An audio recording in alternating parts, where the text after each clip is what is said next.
o plano de Deus e passarmos para a maioridade do nosso entendimento da revelação de Deus para nós.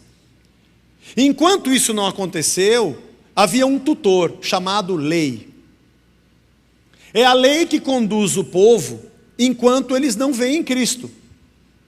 Você há de convir comigo que antes de Jesus, todos os personagens que lemos no Antigo Testamento não sabiam nada do que nós sabemos. Não havia igreja, não havia reino de Deus da maneira como entendemos hoje, não havia Cristo. Aliás, não tinha a Bíblia. Muitas pessoas dizem, Davi, que era um cara que sabia. Não sabia tudo. O Moisés, que foi receber as tábuas da lei e trouxe ao povo, sabia muito pouco a respeito de Deus. Como está dizendo isso, Zé? Mas é isso mesmo.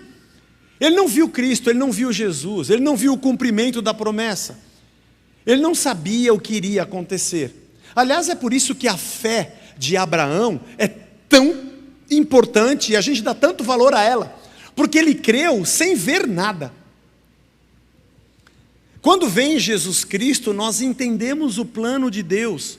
E entendemos que o período da lei foi o período em que havia um guardião. Havia um tutor para dizer, andem por aqui, façam isso e vivam assim, até que Cristo se manifestasse. Quando Cristo se manifesta e o Espírito de Deus é derramado sobre os seres humanos, eles passam a entender que é Deus em nós, a esperança da glória, que Cristo em nós é a revelação de Deus para nós. O período da lei, diz Paulo, em nada nos difere de escravos, porque um menino que é herdeiro de uma grande herança, mas não pode assumir porque é menor, ele é igual ao empregado da casa ou ao escravo da casa. Ele vive, come, bebe, está debaixo do teto, mas ele não pode ser dono de nada. Parece que ele é um escravo, mas ele é filho, só que não é tempo dele assumir todas as coisas. Quando ele atinge a maioridade, ele é emancipado para poder tomar posse de tudo que lhe pertence. Assim também nós, diz Paulo, esse é o exemplo. Quando vivíamos sob a lei antes de Cristo, é como se fôssemos escravos. Escravos das ordenanças. Isso pode, aquilo não pode. Faça assim, não faça assado. A lei é um guia para que eu possa, até atingir a maioridade, andar nos caminhos de Deus. A lei tinha 3 setores ou vertentes. Uma vertente cultural, cívica. Quando você lê Levítico, quando você lê Deuteronômio, você percebe que tem coisas na lei que dizem respeito à conduta do povo, às suas relações, o que é crime, o que não é crime, quem governa, como governa. A lei tinha componentes cívicos. É diferente de nós hoje que temos apenas uma lei no Brasil que é apenas cívica. Mas ele também tinha um componente que era cerimonial. Como é que deve ser o templo, o candelabro, quais são os dias santos? Como é que se constitui um sacerdote? Como deve ser a conduta dele? Como é que deve ser o sacrifício? Que tipo de animal se traz? Que tipo que não pode trazer? Essa é uma outra vertente da lei que tem a ver com a cerimônia da religião. E um terceiro viés da lei que diz respeito à nossa ética, a nosso comportamento a partir de Deus. Respeite o seu pai e a sua mãe, guarde o dia sagrado para o Senhor, olhe a tua honestidade, olhe a tua verdade, os teus princípios morais, os fundamentos da tua vida. Muito diferente da lei que nós temos hoje nos países, aquela lei tinha todos esses princípios envolvidos. Quando Paulo diz que chegando Cristo nós atingimos a maioridade, e não somos mais escravos de mandamentos, ele está falando de 2 coisas fundamentais. Daquilo que é cívico, obviamente para nós esse sentido da lei não vale mais. Moramos no Brasil, que tem uma outra constituição, que tem uma outra ordem política, social e econômica.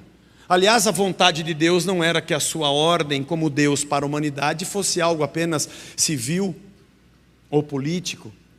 Isso foi abolido. Nós não seguimos isso. Há uma segunda vertente da lei que diz respeito à cerimônia. Nós não temos templo, nós não temos sacerdote, nós não temos circuncisão, nós não temos paramentos sacerdotais, nem utensílios, nem templo. Esse sentido da lei também desaparece para nós. Daquilo que nós olhamos para a lei no Antigo Testamento e que dizemos, isso aqui para nós permanece, são os princípios. Os princípios da nossa justiça, da nossa verdade, da nossa honestidade, da nossa ética, da nossa espiritualidade na relação com Deus, da construção de um ser humano a partir de Deus, que foi perdido no Éden com a queda, semana passada.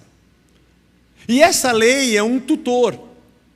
Ela serve para que o povo chegue até Cristo, porque Cristo é a revelação de Deus para o homem. Eu sempre digo isso aqui.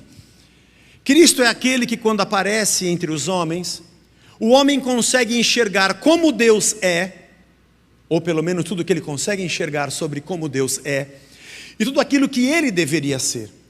Porque Jesus Cristo é Deus entre os homens, que o homem não podia ver, e é o homem para os homens, que o homem não consegue ser.